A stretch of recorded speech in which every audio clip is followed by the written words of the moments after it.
What's going on, everyone, and welcome back to the channel. Today I've got some more NBA news to, of course, be talking about with you guys.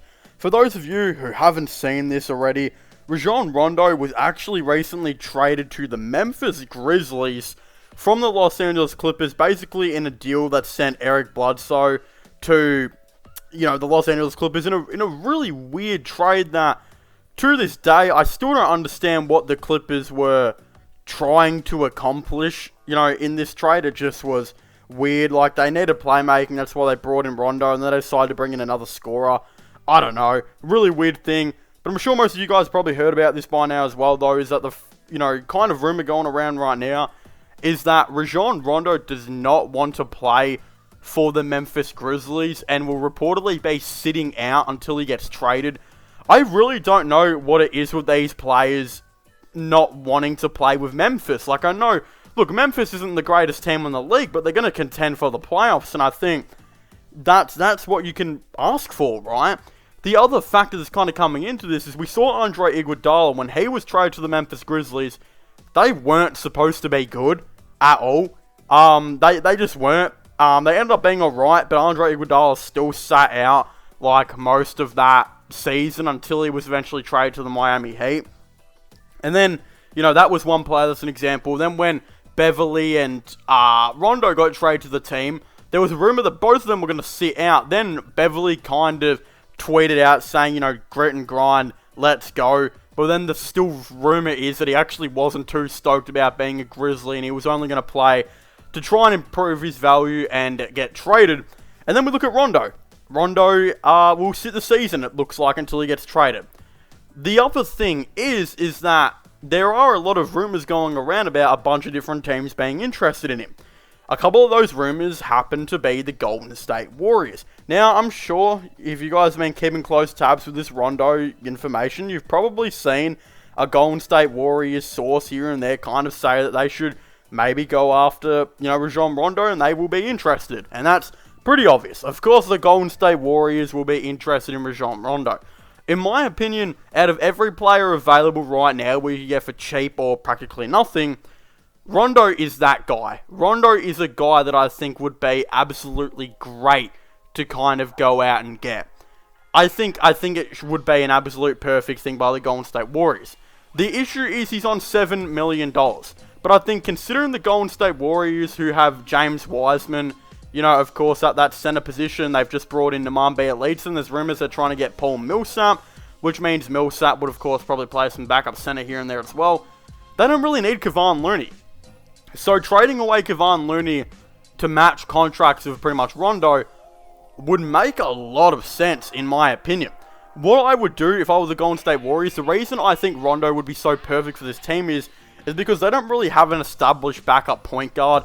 A lot of you guys have been telling me Jordan Poole will play backup point guard. He actually played a little bit of it towards the end of last season and kind of floated towards the trend of playing more and more as that backup point guard position.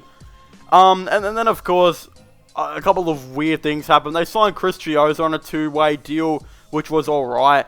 And then Nico Mannion decided to leave for some reason, to Italy. So that kind of made it even more evident that Jordan Poole will be the backup point guard.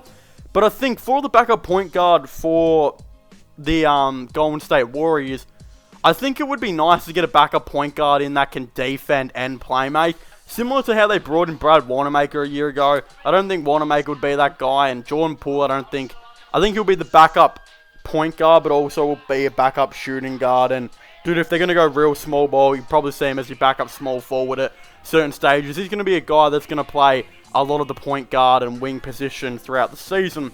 But I think if we transition from Jordan Poole for a second, why not go and get Rajon Rondo? In my opinion, they need more guard depth than they do big man depth now, because if we look at it, you got James Wiseman, Bjelica. I think Millsap will go to the Warriors.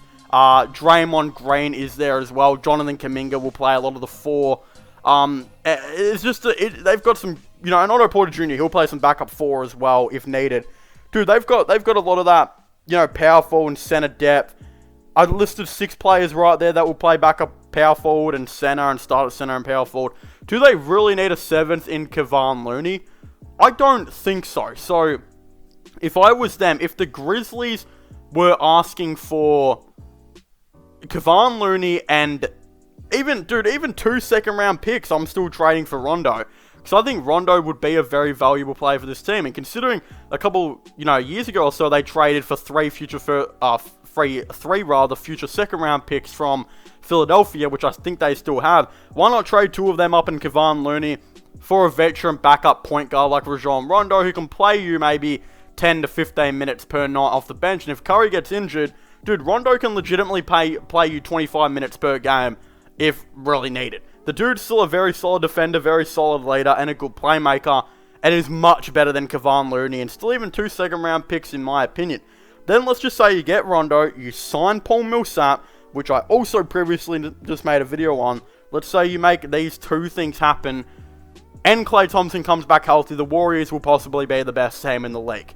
Think about that depth chart real quick. It would be legitimately off the charts. And not just that, they have a lot of veterans. Like, before I get into the depth chart and, that kind of point of view, dude, they went out in free agency and signed Otto Porter Jr., Andre Iguodala, Nemanja Bjelica, Jordan Bell, 4 solid, veteran dudes. And then, of course, also brought in, some younger players here and there, and then now might be getting in Millsap and Rondo. Look, I know Jordan Bell's not really a veteran. I don't know if he'll remain on this team. He is 26 years of age, I believe, turning 27. But again, he's kind of been a veteran for the Warriors. He's played a lot of years there. I know he just rejoined the team, but he's been there for quite a while, on and off of the roster. But if we look at their depth chart real quick, you look at it, you got Steph Curry at point guard, Klay Thompson at shooting guard, Wiggins at small forward, Draymond at power forward, and a much more improved James Wiseman. And trust me, James Wiseman will be a much more improved player. If we expect that Wiseman will make a jump similar to Darius Garland, who Garland was drafted at pick 5, came into the league as a very immature point guard who pretty much missed his whole entire college season. He came in, was called a bust in his first season, then had a second season, and now he's being called the future of Cleveland and one of the, could be one of the best Cavs to ever play. I expect James Wiseman to have the same, similar kind of rise. Like, he missed pretty much his whole entire college season. Kind of jumped straight from high school to the NBA, so I expect a better season from him. You got that starting 5. Then as your bench, you have Otto Porter Jr., Jordan Poole, Jonathan Kuminga, Andre Iguodala, Nemanja Bjelica, Jordan Bell, Damian Lee, Moses Moody, and then let's just say they get Millsap and Rondo, then my gosh, you've got a solid 12-man rotation instantly, right there. Plus other players still on the roster like Juan Toscano Anderson, Chris Chiozza, who they just brought in, Jordan Bell, if I didn't mention him, and even Gary Payton, if they decided to bring him back. It's a solid roster. It could legitimately be one of the best in the NBA. And Paul Millsap and Rondo, oh man, if you can get both of them, which I believe they will be able to, it will be a freakish season, I think, for the Warriors. Because even if Klay Thompson doesn't come back healthy, maybe has some more injuries here and there, but still plays, does his thing, hopefully will still play good. I think he will. Dude, this depth is still much more improved. You're pretty much adding 6 or so solid players to this team, which you didn't have last season. So I think the Warriors, they could be overhyped, but I don't think they will be. I think they will hopefully perform. I think it just depends on Klay Thompson, and if that, him being injured for so long will make him a liability on the court, which it's happened to players before. I don't think it will. I think Klay Thompson's too good of a player to ever be considered a liability on the court. But I guess we just have to see if he's still got his pace back when he comes back from injury, this and that. Whatever it may be, I think will be really interesting to kind of see how it, of course, all does unfold.